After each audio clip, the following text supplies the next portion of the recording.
I'm Jason Klamm, and this is the Comedy on Vinyl podcast. The year is 1973. The album is 2013. The artist, Carl Reiner and Mel Brooks. That should be noted. Carl Reiner's listed first on most of these. My guest is Greg Fitzsimmons. But we're also using his equipment, which is very nice of him, so thank you. It's very kind of you. Well, it's, I don't know about lend. It's a lease program. Sure. And, you don't have to pay it all at once. Okay. Just every time somebody downloads it, just send me a penny. Okay. That's a good idea. Yeah. Well, you will take a while to get your money. Okay. I apologize sincerely. PayPal will take a cut of each penny. Well, of course. You They know. got to wet their beak. Mm-hmm. And then, of course, Spotify, they're going to want a little bit up front. Yeah. There's a lot of Jewish people that they're going to get in the way here. So it's your equipment, so you can make that joke. Yes. That's fine. Before we get into it, I'm noticing a Dogtown sticker on your laptop, and may I ask why? Lived in Venice for about 15 years. Okay. And loved the Dogtown. Okay. Yeah. Makes sense. Have you seen the movie? Oh, I love Yeah. Yeah. My first documentary is a sort of parody. Not a parody, it's not, but it's a parody in that, like, the sport I'm talking about is so stupid and so far removed from something as cool as skateboarding that I had to call it Lords of Soaptown. So that's hilarious. Long story, but as to why it's called Soaptown, but Yeah. Yeah, I love those movies. Can I see that on Netflix? Not yet. I just signed a thing to get it released on DVD. Good. So waiting for Netflix to come knocking. I think All I right. have to knock at their door. Yeah, there's a lot of buzzers and knocking and texts with Netflix. Yeah. Yeah, they're very busy these days. Yeah, seems like it. Developing good shows. Okay, so why did you pick this album? Because it's common. Last few months, people have been picking a lot of these. A lot of Mel Brooks and Carl Reiner. Specifically these albums, yeah. Like, I'm having to turn people Well, away. I think Mel Brooks and Carl Reiner are both having this sort of renaissance with people. I don't know if you call it a renaissance as much as an appreciation of them. Mel Brooks, and they did an HBO special together, and I think it all started actually a while ago, maybe 7 or 8 years ago, when what's his name? Who's the sportscaster? I'm going to be no help. He did a Bob show Costas. on HBO. Bob Costas. It is Bob Costas. He Okay, did an good. interview with them and with Mel Brooks, and it just went on and on. It was supposed to be a 1-hour special, and by the end, everybody in the studios nearby had collected in this one studio soundstage, and he went for hours, and they released it as like a 3-part special or something. So I don't know if it started there, but then they just have done stuff together. I saw Mel Brooks do a one-man show in Beverly Hills at the David Geffen Theater, and he'd never done a one-man show before. And he got on stage. I don't know how the hell we got tickets. Like KPCC announced that there was a show, and my wife called in and we got the last 2 tickets. We were like in the back row in the corner, but it's a small theater. Okay. And he got up on stage and, in a tuxedo, and he just had a glass of water on a stool and a microphone. And he basically went through his entire life from his parents' life to being born to childhood in Brooklyn to being a young writer on your show of shows, all the way through the movies he's directed. And interspersed, he would sing. He wrote all those songs. Yeah. Springtime for Hitler. Sure. And so he would sing the songs as he told his stories. Oh my God. And I mean, this guy did not miss a beat. He did 45 minutes and then said, "I have to pee," left the stage, came back 5 minutes later and did another 45 minutes. So good. And it was like, it was probably like a collection of every story he's ever told on a talk show, on the Tonight Show or on panels or wherever. And so they just were all beated out, and they were all full of funny stories and jokes, but heartfelt at the same time. And Carl Reiner was out in the audience, and they did some 2,000-year-old man back and forth. And it was just a really magic night. Wow. So I think that there's been a bunch of things like that. And then they've each gone out and done some podcasts, which I had Carl Reiner on mine. Probably the biggest thrill of any podcast I bet. guest that I've ever had. Mm-hmm. And And then I know that Mel Brooks has done Chris Hardwick. I believe he's done Marin. Yeah. I'd like to get him on mine, but I'm afraid to ask. Mm-hmm.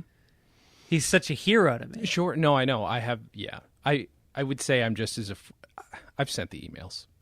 Have you? Oh, yeah. Repeated. Yeah. To no response. Whereas Carl Reiner, I have gotten at least responses. Yeah. But he's Mel Brooks. He's a busy man. He's a god. What are you going to do? I had a dream about him, I guess because of this podcast, but 2 nights ago I had a dream, and I was with Mel Brooks. I forget the context of the dream, but I was making him laugh, and he really saw me as, like, the best version of me. Like, I felt like this is what a perfect parent would make you feel like. It was definitely a father-son thing, and I was young. I was like a little boy, and he kissed me on the nose. And he hugged me. That's amazing. Yeah. That's so good. It was like everything I dreamed that parenting would be and that I never got. I mean, I'd always wish my parents were Jewish, if that counts. I'd go for that, too. That'd be fine. Yeah, oh, yeah. We'd all be a lot funnier with Jewish parents. Mm-hmm. Yeah, I think so. Yeah.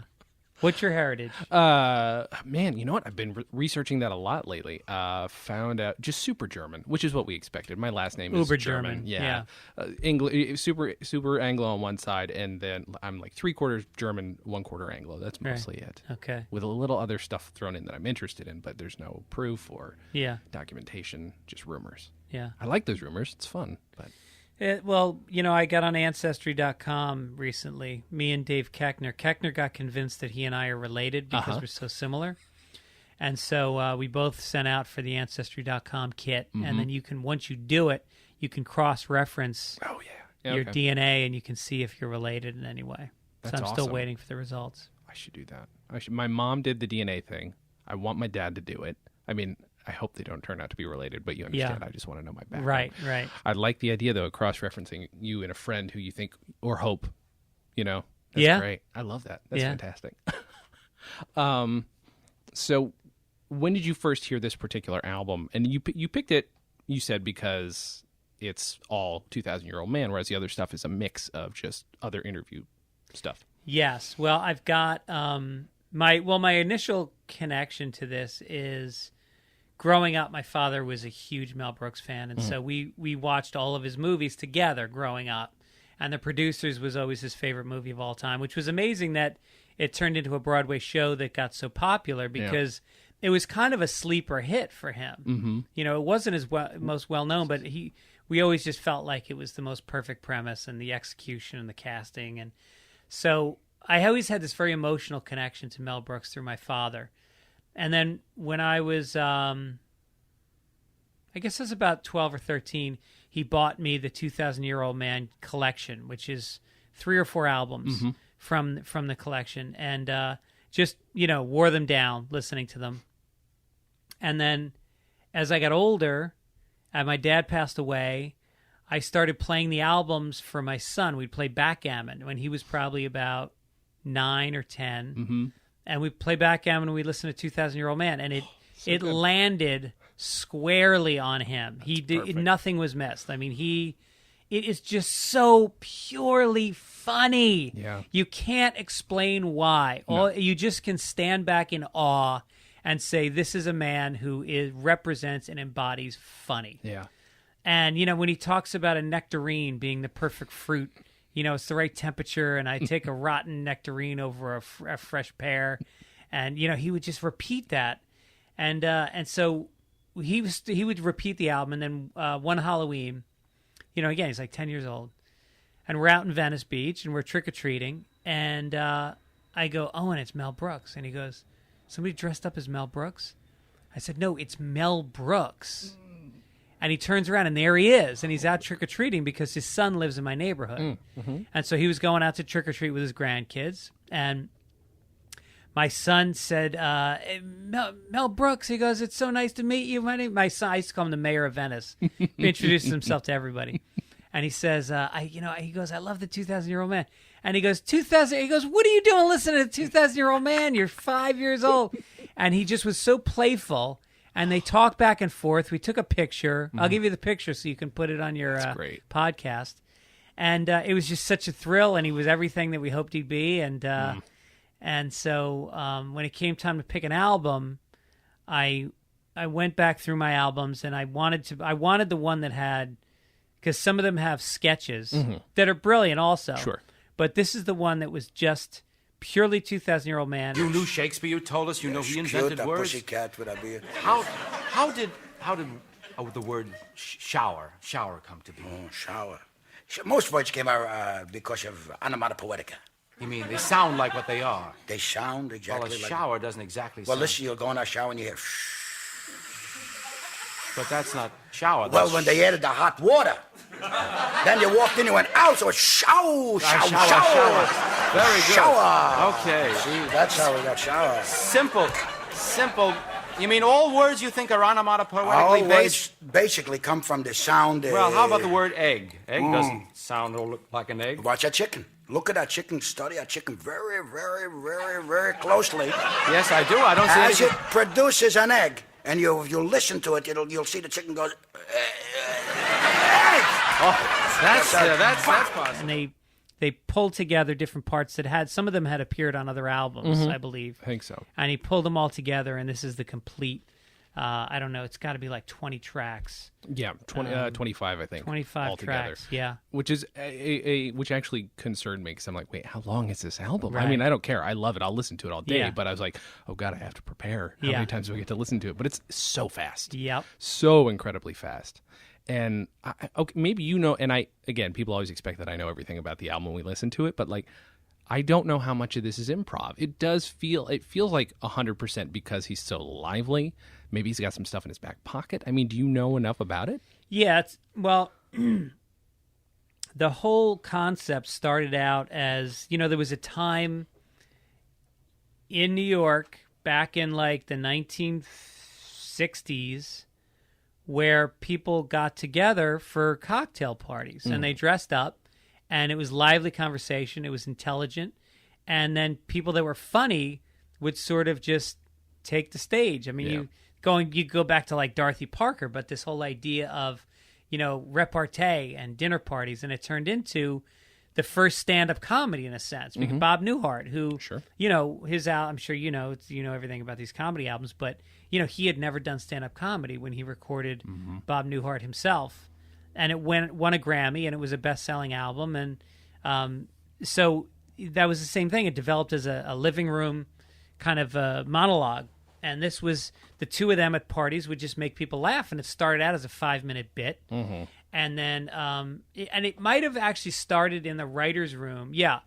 The genesis of it was they were in the writer's room for your show of shows.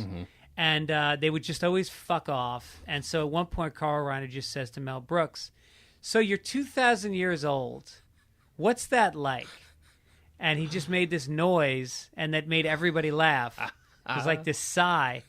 And then from there, they started doing it at dinner parties, and it just grew and grew and grew. And then they put it out on an album. And so when they did tape it in front of an audience, from what I understand, it was probably about 75%, they had the jokes. Sure, yeah. And then the rest was, you can tell the points where it's something quick. Because to me, what's so endearing and compelling about the album is it's a bunch of things, but when you go past the jokes and the material and then the character, it's the playfulness and the relationship that comes through. Yeah. You hear two friends that are enjoying making each other laugh and who are making each other funnier together. Sure, yeah. And who don't step on each other. Their rhythm is impeccable. And the respect that Carl Reiner shows Mel Brooks in the setting him up and then getting out of the way, he's the best straight man ever. It's true, which is funny, too, because Carl Reiner, he's one of my favorite sitcom actors of all time, and playing Alan Brady is one of the hammiest, crazy, but to be able to do that and also be this guy, this interviewer, who is, I mean, he's not bland necessarily, but he, like you say, he steps out of the way the second he needs to. Right. I do like the moments when he breaks, though. Those are some of my favorite moments on the whole thing. You can tell that he got thrown. And I love that so much. And he still has that. I mean, when I saw them at that show together and when I've seen them on TV together, he's just enamored He's got a crush on Mel Brooks. Yeah. It's beautiful. Yeah. And they get together at night, I guess 3 or 4 nights a week. They get together and they watch TV. They're very current on comedians that are out there right now. They love Sarah Silverman. And that's great. Yeah. And so they have ice cream and they watch TV. That's awesome. Yeah, it's this beautiful friendship. And it's very sad. I mean, they both talk. Like, I had Carl Reiner on my podcast, and he said most of his friends are gone. Yeah. You know, the guy's 90 years old at this point. 91? Yeah, something like that. I think Mel Brooks is like 88, 89. Right. It's crazy. And neither of them have their wives anymore, so now Right. it's I mean, if it's going to be just them, it's good that it's those two. Yeah. You know, that's Right. great. I mean, for me, it's very selfish. Like, I love the idea of that. I'm like, I hope I have that when I'm 90 fucking years old. Although, it'd be great to have my wife, too. I'm not, you guys understand. She doesn't listen to the podcast. No, of course she doesn't. What is she, stupid? Yeah, so it's funny because I own this album. I have this one framed on my wall because mostly Really? but more because Mel and Carl are both on it, and I love the 2,000-Year-Old Man. And then I realized when I listen, I'm like, shit, I haven't heard most of these bits. I've heard variations on the other albums because I have the same 3-album set that you probably got with the two of them nose to nose on the cover. Right. Yeah, okay. So that's fantastic. But this one, I don't know. There is something pure about just 40 minutes of them just bullshitting on this same character over. Yeah. And the jokes are so dumb, and that's what's so delightful about it. Yeah. Do you have a favorite bit on the whole album? Or several bits? Or... Well, I guess the nectarine thing always makes me laugh. I like the silly stuff, like when he says he asks him about his pubic hair, and he says, "No, my public hair." He's talking about like the hair on his head and his arms, and it's just it's the moments, when he talks about like what is the great mystery of the universe and all the years you've been alive. What is the one thing that has always befuddled you and given you wonder? And he goes, when you eat asparagus and then you make a number one, what is that smell? And that's another one where you hear Carl kind of like bend over a little bit. Right. Oh, it's so. Right.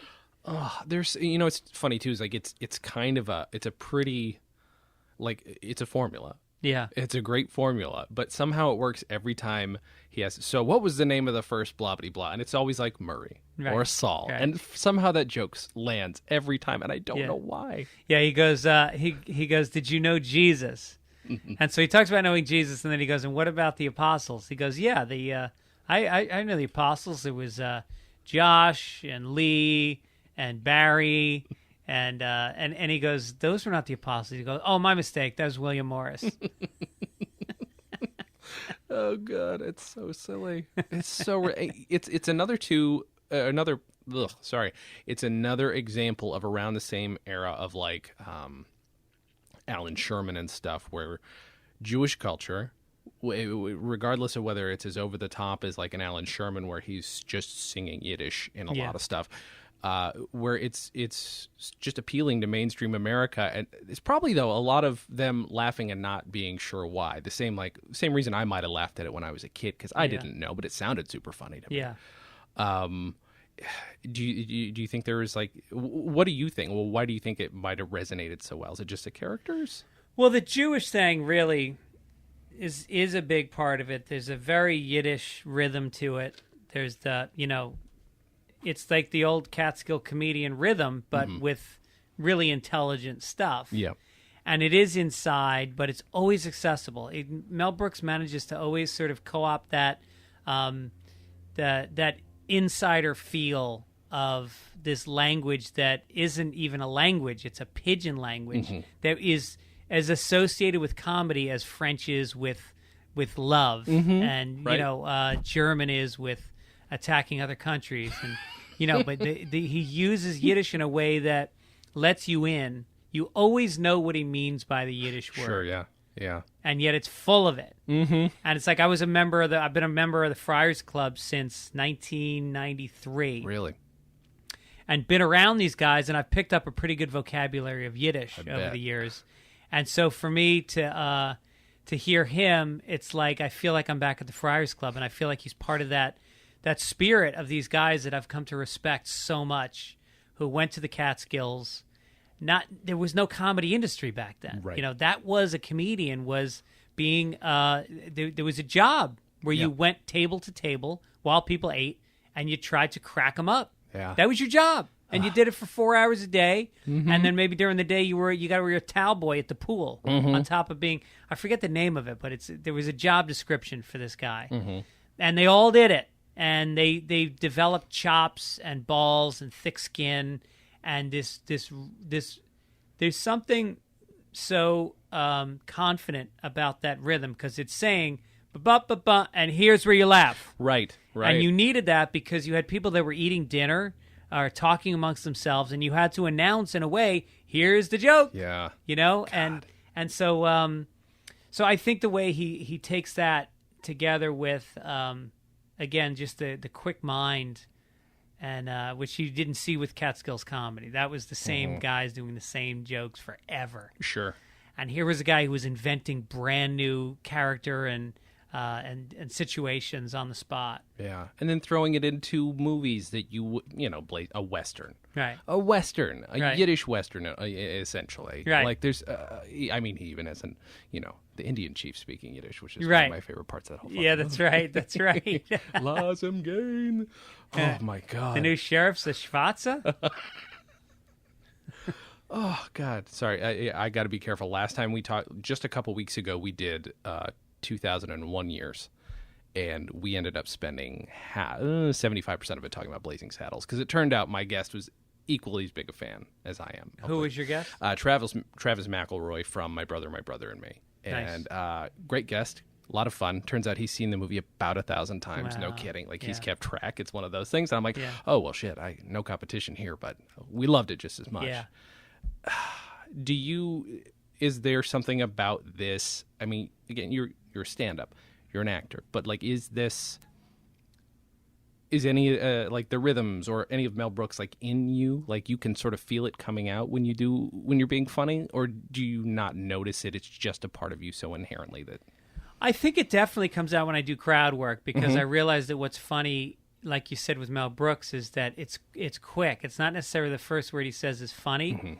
It's that his rhythm of answering immediately is just makes you laugh. And I think when I do crowd work, I do that. I'm going to tell you the truth about all the Jewish mothers and fathers. Is this your and mother? The Jewish in-laws. You're talking about mine and all. Yes. This is the truth about them. They all are prideful. Yes. And spiteful. Yes. And they all, for instance, I mean, when I was a kid, when I got married, it was in caves. You lived in a cave? Cave. You were living in a cave and your yes, parents we made came dinner. We said, Pop, Ma, come over for dinner. And you know the Jewish mothers and fathers, they came over, it was a terrible rainstorm, they're standing outside the cave. I said, come in, Pa. No, I'm all right here. You mean he was standing outside the cave? I'm fine. He was standing outside the cave? Outside, I said, Pa, it's raining, Ma, it's raining on you. No, we all right. We all right, we don't have to come in, we just want to look at you. It was dangerous out there. I mean, they're nuts. So finally, what brought him into the we cave? pushed him in. Can we take your coat? Let me take your coat. No, it's all right. I'll keep my coat. Oh, they wouldn't even give you their coat. Sit down. No, standing is good. Sit down. We made dinner for you. No, we ate. We ate on the dinosaur on the way over. I ask people questions, then I react to them, and the quality of the joke is inversely proportional to the speed at which you get it out. And so speed is of the essence. And so, I think I definitely pick up on that, and I think I also pick up on the structure of, he was one of the first great improvers. I mean, this was, I guess, at a time when Second City was just coming up. Sure, yeah. And, he was definitely, at the same level as these guys were in terms of just the basics of accept, Mm-hmm. But I'll also give him credit because that son of a bitch can deny better than anybody else too, if he has to. Yeah, if he can do it in such a way. No, that's true. Yeah, he's not. I guess when I say accept, maybe accept that the bit is going to keep going. Oh, I see what you mean. Oh, okay, okay, yeah. But not the improvisational yes and as much. Okay. But to extend things. Okay, I see what you're saying. To go blindly forward with a bit, even when you don't necessarily know where it's going or what you have. Oh, man, because there one or two genuinely felt like curveballs. Because even Carl's like, I'm going to trip you up. Like, I'm going to trip you up. Why is a nose called a nose? Right. And then he comes up with, what are you going to do, gonna blow your eyes? Yeah. stupid. But again, that is one of the fastest bits on it, and it feels so off the cuff that I have trouble believing that was a bit already. Right. Maybe he even had notes where he's like, all right, here's where I'm going to fuck with him. Yeah. Like, I don't know. But, oh, man. I'm trying to also picture what kind of an audience we're dealing with here, too, because they're going nuts. I can't tell the size, but... I can't remember if they did it in a record... I think they did it on, like, a recording studio soundstage. Okay. I think they did a series of nights, and then they pulled together the best stuff. Mm-hmm. Makes sense. Don't quote me on that, but I believe that's what it was. You should have... I have a thing on my podcast where it's called Fitzdog Fiction, and when I say something that's not true, people email me, and then I read the corrections on the next episode. See, you know what? That actually is probably a better way to do it than wait for people to get pissy with me, which, by the way, does not happen a lot. I have a very cool audience, like genuinely very cool. I've gotten one comment where this guy was so pissy about me not knowing something, and I emailed him back. I kept a cool head, and I just said, listen, I don't know everything, but I like this idea of just inviting it. I think if you invite it, people aren't going to be dicks about it. No, right? They love it. Okay, so you know what? That 100%. People, go ahead, email me, jason@comedyonvinyl.com, and tell me. Is that your personal email, or you have like a that is one of many. One? Yeah, that's my podcast one. Yeah. Right. Yeah. I mean, there's also jason@stolendress.com. You feel free to email me whatever you want. No pictures of your genitals. Thank you so much. Send those to fitzdogradio@gmail.com. I'm sorry, your gentles. What am I saying? Yeah. It's so silly. Like these little bits. So is this one of the albums? Did you play all the albums for your son? Oh, yeah. Yeah? Yeah. So good. And then we watched Blazing... I don't want to get to Blazing Saddles, but Sure. I showed him Blazing Saddles. Probably younger than I should have. Right. But because there is, the whole thing about... the hooker fucking the black sheriff and the size of his penis. There's a lot of stuff there's a little, but I just figured, who gives a shit? Yeah. And so, but I haven't shown him the producers yet. Maybe I'll do that when he's away, but when he gets back, maybe it's one of the best things about having a child is waiting and then sharing a movie with them that's special to you.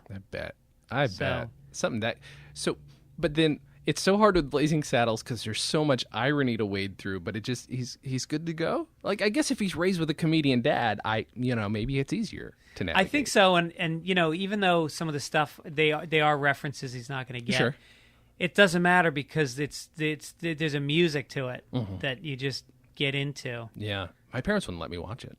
No, I don't think I saw it till I was 16, and then it changed my life. Really? Yeah. Like, everything became about doing what he was doing with that movie and then getting really pretentious about it, too. I had that stage. Man, did you like the producer's musical? We're going to go down this path just for a minute. I didn't. Did I see it? I don't. Oh, okay. I don't think I saw it. Okay. No. The problem is, I would just say listen to the soundtrack rather than see the movie version. Really? I don't like the movie version. Nothing against anybody in it. Oh, the movie version. The movie version of the play. No, yes, the original movie is fantastic. Okay, that. yeah, it's not fun. The musical's great. I just don't. There's a few things in life that you just say, leave it alone. They just nailed it. Yeah. Like I remember hearing like Shania Twain redo Wild Nights by Van Morrison. And just like, you're going to do it better than Van Morrison? Are you? You're going to take one of his most magic upbeat songs ever? Right. A song that people fucking floss and do their hair to while they get excited about going out into the night to discover bliss? The soundtrack of joy. You're going to take that, you fucking dumb whore. Can I curse on your show? You certainly can. Oh, my God. And you know what? It wasn't Shania Twain. I'm gonna look it up because I don't want your listeners emailing you. Sure.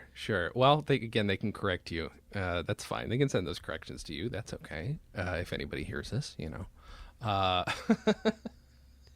John Cougar Mellencamp covered it. I remember that. Oh. And that's just, he made it whiter than was necessary. Oh my God, he watered it down, and then the worst thing is, then you meet young people who don't know about the original version.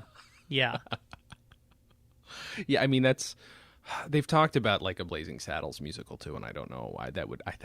First of all, we talked about this last time. You can't say the N-word on a Broadway stage. Although, do they ever say it, or does the bell go off and cover it? A ton. They say it a ton. Yeah.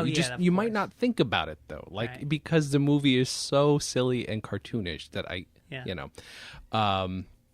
Well, let's get back to the yeah. Let's album get off for a Blazing second. Saddles. Sorry, it'll happen.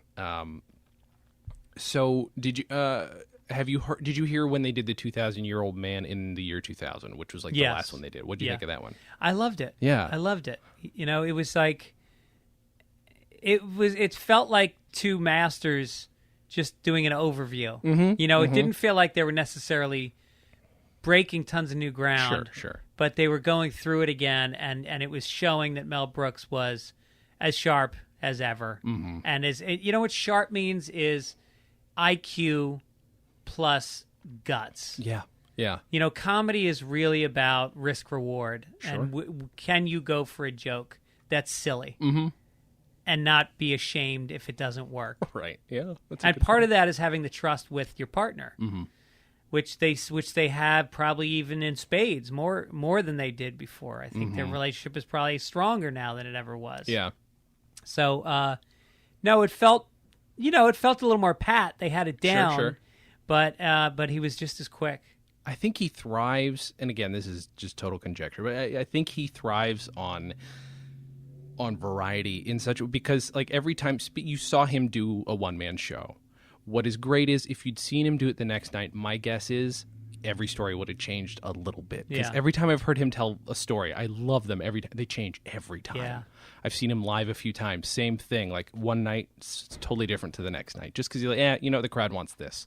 Or this is what I want to hear myself say tonight. You saw Mel Brooks live? A couple times. Where? Like, let's see. I want to say 2007. Let's say 2007. 6 or 7. Not doing a one-man show. Not doing a one-man show, no. But he was doing Q&As after Young Frankenstein, Blazing Saddles, and The 12 Chairs. Those are the 3 I saw.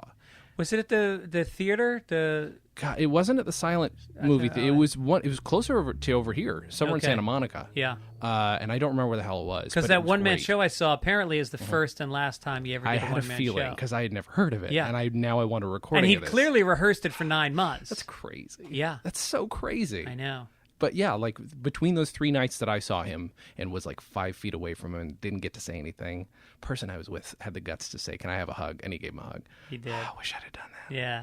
But yeah. I would ask for a kiss on the nose. Yeah, right? A kiss on the nose is fantastic. From Mel Brooks? Yeah. Christ.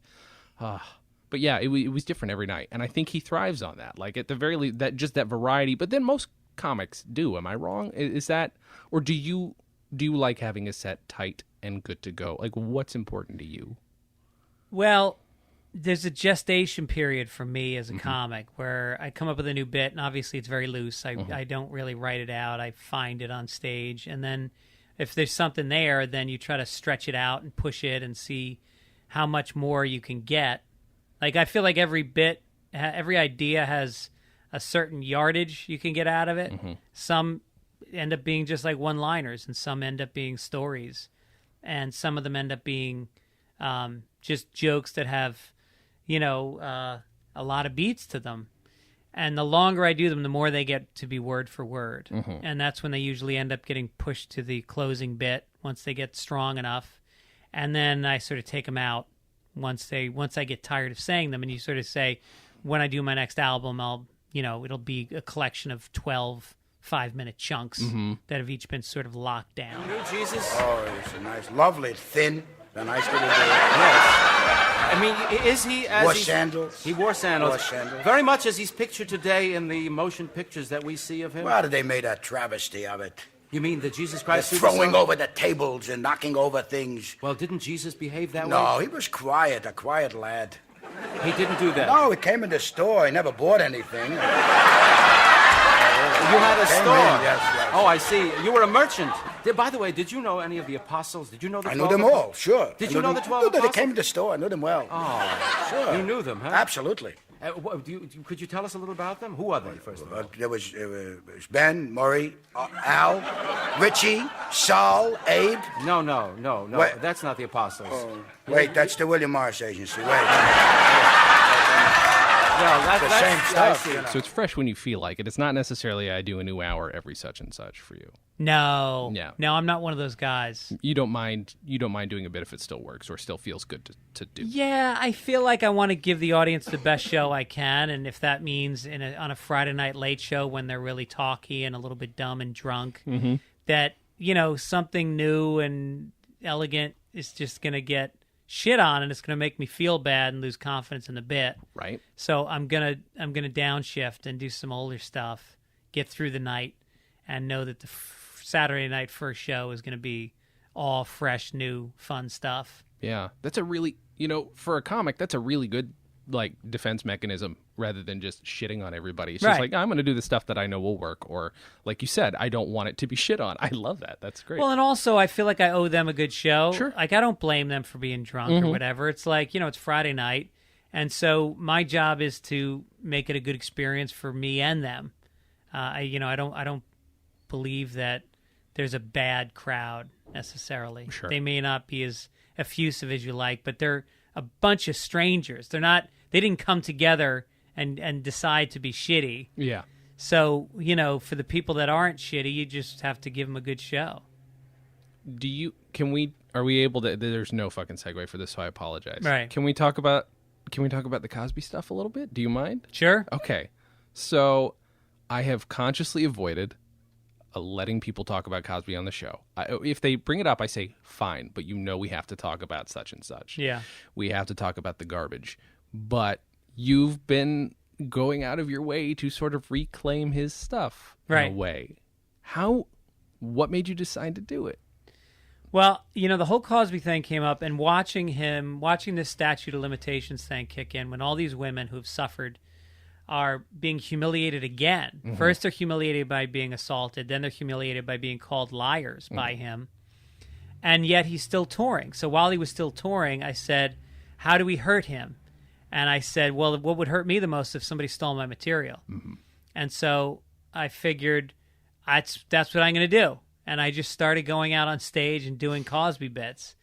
And announcing that they were Cosby bits, and then it would always veer into him raping somebody in the joke. Of course, of course. And so I did it, but I would do the bits like word for word, and then I would throw in something rapey, and then the Guardian picked it up and wrote a story about it, and then NPR did a piece on it, and then Daniel Tosh stole the bit and did it.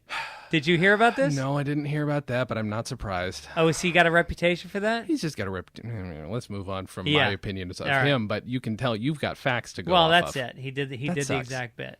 Yeah. That blows. Yeah.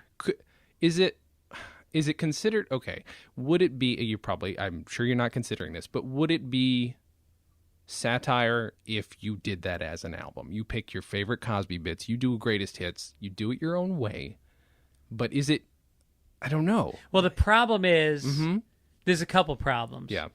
One is you don't want it to be seen as a celebration of course, his anthology. Yeah. So I think the thing to do would be if you got 10 comedians to each do one bit. Okay, yeah. And they all end in rape. Yeah. Then that might be something. But the other thing that's difficult is that it's very hard to duplicate his style. It's very slow. Okay, yeah. And it's physical and it's facial expressions and on the page, there's not that much to work with. Yeah. I mean, on some of his earlier bits, but the longer he did it, the more it became, dramatizing something, and it's a tribute to him. I mean, look, you can't take away the fact that the guy's one of the greatest comedians of all time. Right. No. So, it's tricky, and I think the other thing I was trying to get at by doing it is whether or not, whether it's Roman Polanski or Woody Allen or name your favorite fucking NBA player that choked his girlfriend. Whether or not you can appreciate the art of what somebody does if you object to them personally. So I wasn't putting it out as an answer to that, but as, hey, here's an interesting thing to think about. Sure. Well, and that's the way you have to do it. I mean, good art is better at asking questions than it is giving answers, I think. And then in a case like this, it's also the only, well, I won't say only because I don't want to limit, but it's one of the few ways where making a rape joke is clearly about making fun of the rapist, right?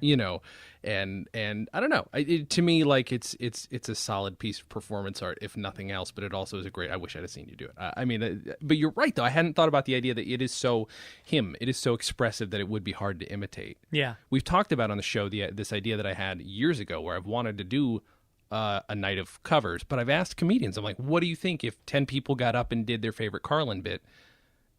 Would it work? Does that work? And some people are like, great, that's a great idea. But I'm also hesitant to ask because I'm like, does that work as a thing? Well, Jim Brewer used to do that in New York. Okay. Yeah, and he would I went up and did a Steve Martin bit, and it's great. People fucking love it because what comes through is you see comedians doing their favorite comedian. And so you kind of see their love and passion for that comedian come out in their commitment to doing that material. Yeah. And not everybody did it in the same tone. Some people did perfect impressions. Sure. I found that to be less interesting than somebody who just was kind of doing it their way a little bit. But yeah, I did an old Steve Martin thing, and it felt really good. I enjoyed it. Do you know what bit you did? Yeah, it was called What I Believe. There was an album called The Steve Martin Brothers. Yes. Where half of it was banjo music and the other half was him giving this very sincere speech. And there's this kind of sweeping patriotic music playing in the background. And he says, what I believe. I believe in rainbows and puppy dogs and Uncle Ernie, who waves his penis. I believe in 9 out of the 10 commandments. And I believe that all people should be allowed into this country, provided they speak our native language, Apache. I can't remember the whole thing, good, but though. it goes on for like 6 minutes. That's the one Steve Martin album I don't own, so that's why that's also very new to me. But, and it's funny is for somebody like yourself, who again is like a stand-up, whereas Steve Martin was his own fucking thing. For you to do what is essentially a performance piece, that's interesting, and I think that's one of the reasons that works so well is because like you're doing this very, very tonally very different thing than you would normally do. Yeah, and I find that pretty. Yeah, that's pretty great. Yeah, I mean, I think that it might be hard to get the rights to do that, but it seems like a good TV show. But I would talk to Brewer first. Yeah. Well, now that I know that he did it, I'm going to have to go into business with him. Yeah. I love that idea. That's great. Oh my God. Let's see. So, how are we doing on time? We're good. Keep you okay.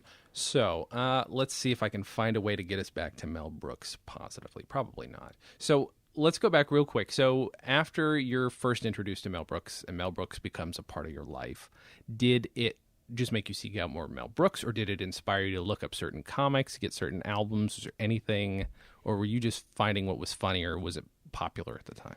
Well, I probably that first album. My first album was Steve Martin, Wild and Crazy Guy, and then I think my dad got me this Mel Brooks thing pretty soon after, and then I started collecting comedy albums. There was this record store in White Plains, New York that I used to. It was a head shop. With records, and they always had the new comedy albums. So I would buy, you got your Weird Al Yankovic shirt on. I would get Weird Al's albums, and I have a lot of Bill Cosby albums, all of Carlin's albums, and so I've got boxes of comedy albums at my house. And I think the idea of sitting and listening to comedy is a really great way to ingest it. Because nowadays, everybody has to watch it on TV, and I think it takes away from getting lost in it as much because you're, maybe too many of your senses are being occupied. I mean, unless you're a physical comedian, just listening to somebody is just maybe it's the first way I was exposed to it because I didn't see stand-up comedy as a kid. Right. I only knew it as listening to it and watching people do 5 minutes on the Tonight Show.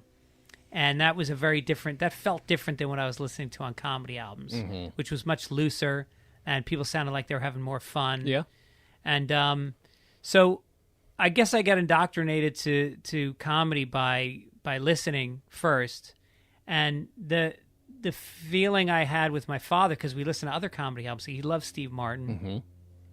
And so I don't know that I sought out comedians like Mel Brooks, but then when I was about 10, my father was a member of the Friars Club also in New York. So he would bring me down and I would meet all the comedians and then my dad would take me out to see their shows. So good. We would go up to the Catskills, and I remember going to the Yonkers Raceway one time, which is this outdoor, it was a fucking raceway, a horse track. And we go out and Mel Brooks, and Freddie Roman, is performing in the track, but he's just got like this corner of the bleachers with a microphone set. It was the weirdest setup. And Freddie, of course, is wearing a tuxedo. Sure. It's 1 o'clock in the afternoon. He's sweating, and there's people scattered all over the place. It was like the oxygen atom. There was no matter near itself. And so he just went up there, and to this day, I took this lesson from him. He said, "How you doing, folks? Thanks for coming out. Let's all get together. Come on, let's move. You guys, hey, lady in the blue blouse, you look beautiful. Now, I love the joking around, but getting them to all sit shoulder to shoulder in the stands together. Yeah. And then he made them laugh, and he killed. And I realized, like, your job is not just to write and perform jokes. Your job is to put on a show, make it a show, fucking produce it yourself. If you need to, if you need to tell the wait staff to shut the fuck up, if you need to throw somebody out, if you need to, tell them to turn up the microphone, like, be present while you perform and be in control completely. And so I guess I got turned on to comedy that was similar to Mel Brooks in the sense that, like, these guys were Catskill comedians. And I just learned so many lessons from guys like Malzy Lawrence and Dick Capri, from watching them in doing roasts at the Friars Club. Yeah. Oof. Yeah. Oh, boy. Those were raunchy. Very big invention. What other inventors beside Murray? Onan. Onan? Onan. What did Onan invent? Onan discovered himself. Oh, yes. Very big invention. Yes. I see. Yes. I think he was falling, and he grabbed onto himself, and that's how he fell in love. I see. And he stayed with himself. And he lived with himself and was in love. Was he ostracized for being that way? He was circumcised. I don't know. No. I mean, was he shunned? Was he shunned for that? Oh, yes, he was shunned because, in the Bible, it says, "There shall not spill thy the seed of thy fruit on the ground." That's right. And also thou shalt be fruitful and multiply. And he was fruitless and subtracting. Yes, that's right. That's right. Do you have any of those albums? No. Oh God, they're so massively collectible, but I still have not heard one. No, I've never seen one. I've got friends who own a bunch of them and collect them, and we'll pay hundreds. Yeah, they'll pay hundreds. Why didn't they make more? Things. Just because they're for club members, they're exclusive. Oh no shit. Yeah. And then you always wonder, like, were they? Nobody's afraid because they obviously said shit in front of a group of people. But like, I lie. I might have heard one that I feel like was. I want to say it was a roast of, like, Humphrey Bogart of all people, and Phil Silvers was in it, and I love Phil Silvers. God. And he is tearing into him with the most homophobic. And again, I know it's all in good fun, but like, I was like, oh my God, Sergeant Bilko, what are you saying? Like, I had no idea what these roasts were about, and that also has made me more interested to hear more of them. But like, I have friends who own a bunch of them because they're wealthier collectors than I am. Yeah, I'm not wealthy at all. So I'm curious to hear them. So did you see a bunch of them live? Yeah, I would go when I was a kid. My father would take me back when it was closed door. Mm-hmm. I want to say there was no women allowed. Probably. The only one they let in for a long time was oh my God, now I'm just totally blanking. But there was no press. Mm-hmm, there was no recordings of it that I knew of. Okay, so and they might not. Might have recorded some of them then. Maybe it was just I mean, I guess they must have had some kind of master tape, but certainly not like the media coming in and recording it to play clips or anything like that. And people let it out. It was crazy. The cunt jokes and stuff that, became taboo as things evolved. And then, of course, the Comedy Central roast took it down an even dirtier road, but not dirty in the same way. Right. Back then, it was dirty in the sense that, like, you really were trying to top each other. Yep. Yeah. And ingratiate yourself to the person that you were roasting. Right. As opposed to just, I'm going to write the most hardcore jokes I can possibly pay 10 other people to write for me. Yeah, that's the other thing, too, is like you're being essentially cast to make jokes about a person you may never have met. Yeah. And I feel like the Friars Club thing is at least we're all the same fucking idiot. We can all make the same jokes about each other. Yeah. That's where that, camaraderie comes from, which is why the comedy, they're weird. Have you done any of the comedy Central I did roast? the Chevy Chase roast. Okay. Which, I mean, talk about not knowing the guy. He wouldn't even shake our hands before the roast. Like, people would go up and go to shake his hand.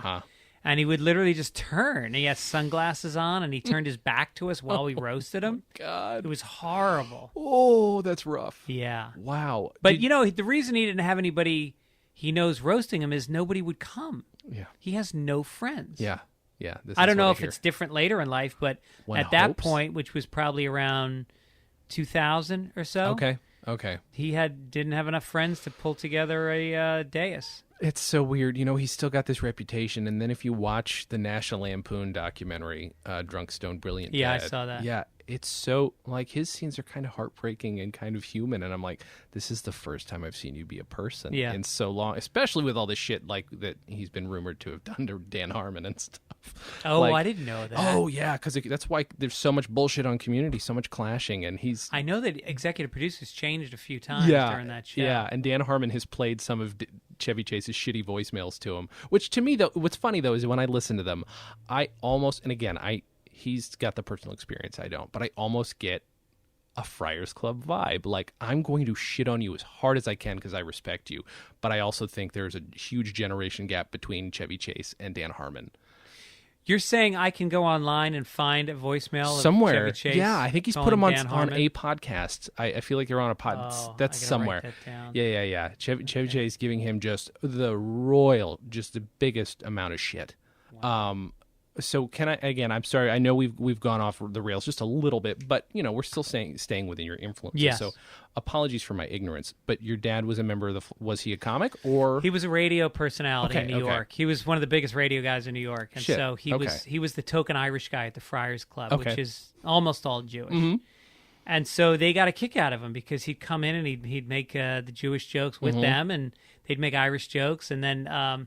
On St. Patrick's Day, he would throw this big St. Patrick's Day party at the club where he invited all of his friends that were mostly Irish. Sure. But then all the old Jews would come wandering in, and they'd have some Irish soda bread and listen to some music and watch some step dancers. And awesome. And they loved it. It became this mixing of two worlds. Mm-hmm. And so he ended up he was on the board, and then he was the scribe, which is on which is an elected office at the club. And so he used to bring me to the club a lot. I watched the OJ chase there. Really? I saw the Miracle hockey team, the Olympics in, was it 1976? Mm-hmm. Okay. Or 80? I think it might have been 80. And so it's a very special place in my family's That's so cool. life. And then when he died, they had a golf tournament that was a fundraiser, and they named it the Bob Fitzsimmons golf tournament. That's awesome. And they've had it going for years, and then they wrapped it up a few years ago. So apologies for my appalling ignorance. Jesus. And I'm from New York, too, for fuck's sake. Where are you from in New York? Upstate. I'm from, you wouldn't know the village. You may have heard of Oneonta. Sure. Yeah, okay. That's my village. My village is right next door to Oneonta. Cooperstown area. Yeah, so, upstate. Big time upstate. So not like New York. So what kind of radio? So now I want to know more. I'm always fascinated with radio. So what kind of radio? It was AM radio back when AM was king, and it was. I tell you what, not that different than a podcast. He would get on, he'd shoot the shit, he'd talk about my mom and us, and he'd talk about what's going on in the news, and he'd bring on guests. Mayor Koch used to call in every single morning. Awesome. And he would have on, Sinatra would come in sometimes, and it was very New York. He's a Bronx Irish guy, and he just embodied a lot of what New York was about. But he was a bleeding heart liberal, and so he would get into it with his Republican counterparts. Yeah, and so it was like people got to know him. Yeah, and that's so cool. And they tuned in to hear his life. So that was obviously a huge influence on me, and I didn't know it would be because I did just stand-up comedy for the first 20 years of my career, and it's only in the last six or so that I started doing radio and a podcast. And it's kind of like, wow, was I supposed to have started this a long time ago? Right. That's amazing. Yeah. Are there archives out there of your dad's stuff? Up on the shelf, there's a bunch. Ooh.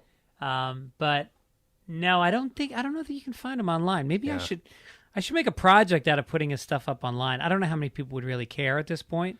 But for the people that would, I think it would be really nice. Well, as a at least amateur archivist myself, I mostly just do it to do it. Yeah. I want it to be there. Right. With the option and the understanding that maybe nobody will give a fuck. Yeah. But I don't know. For me, it's the project in and of itself is worth it. Yeah. I would be fascinated. I have so many hours to go through, and some of it's on reel to reel. Yeah, that's the hard part, especially if that shit starts to fall apart. But if you need somebody, I know Firesign Theater's archivist, he has access to every possible thing. Really? Yes. Yeah. So let me know if you need anything. Good. Okay. So let's this again. No segues. No. If you're going to talk segues are for pussies. Thank you so much. Just talk. Yeah. If you're going to recommend this album, I mean, I think I know what you're going to say, but let's say somebody either doesn't know anything about Mel Brooks or only knows latter-day Mel Brooks. Let's say they only know the Producer's Musical Movie. What's a good reason to listen to this album?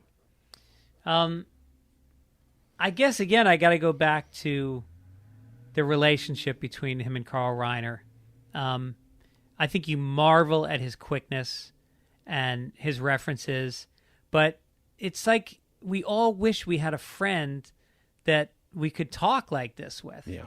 And I think that's the number one thing. And it's like, to me, to sit down and listen to this it's just a different experience that young people don't get. Mm-hmm. Just make them sit down in a room and just listen to this album. And it's almost like they're going to experience something in life that they never have before because they're so used to seeing things visually. And you think of, in the old days, people sitting around a radio, and it really develops community. You look at each other. Yeah. Even more so that in a comedy club, your eyes are on the performer. Sure. You may glance at each other sideways once in a while, like, that's you, honey. Yeah. But when you're listening to it, like we would play backgammon, you look at each other a lot while you're listening. Yeah. And you really connect on it, and it's very meaningful. It's very personal. And it's almost like you're sitting in a room with some friends that are making you laugh. Yeah. Oh, that's perfect. That kind of condenses exactly what the theme of my entire podcast is, so I'm glad to hear somebody else say it. Oh, really? That way. Yeah. I mean, I've been thinking about it recently because I'm trying to, write a book about it. And, you just said much more succinctly what I've been trying to sort of establish. All right, I'll write the forward for your book. Thank you so much. But that's exactly it. And I love that. And this is a perfect album for that because, like you say, it's two friends just fucking around. But also they're super professional and brilliant comedians at the same time. I mean, it wouldn't work if they weren't funny people. That's perfect. Do you, and I apologize, unless you have something super important that's coming out to plug, I don't know when this is coming out. Oh, just the podcast. Yeah. Please come check out Fitz Dog Radio. It comes out twice a week, and it's free. Mm-hmm.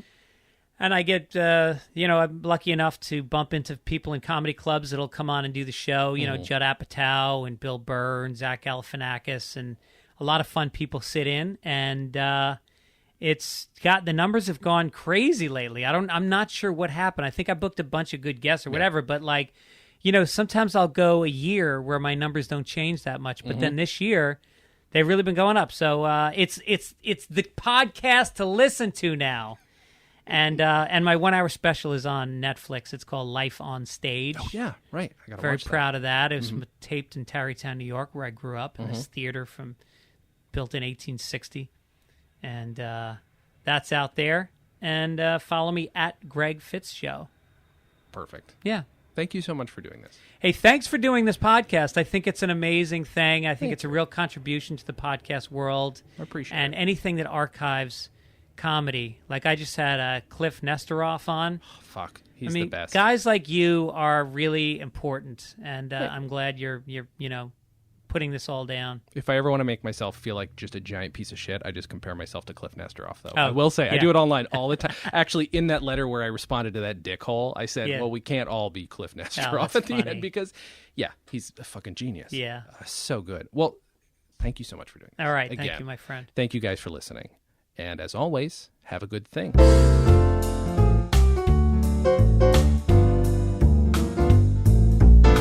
Comedy on Vinyl is a production of Stolen Dress Entertainment. It is produced by Mike Warden and is hosted and edited by Jason Klamm. Our theme song was composed and performed by Richard Levinson. Please visit stolendress.com to listen to our other podcasts, read our blogs, read our tweets, watch our videos, and read our books. Please please subscribe on iTunes, and if you like us, give us a 5-star rating and a nice review.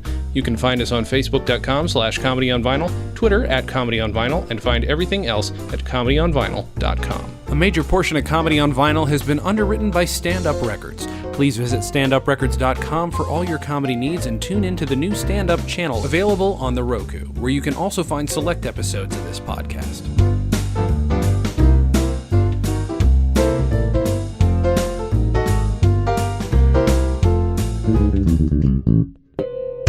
Oh, hi, I'm Jason Klamm. Gaziza, I'm Alan Rickert. Your last name is Rickert? And we are the hosts of Dispatches from Fort Awesome, a news radio podcast.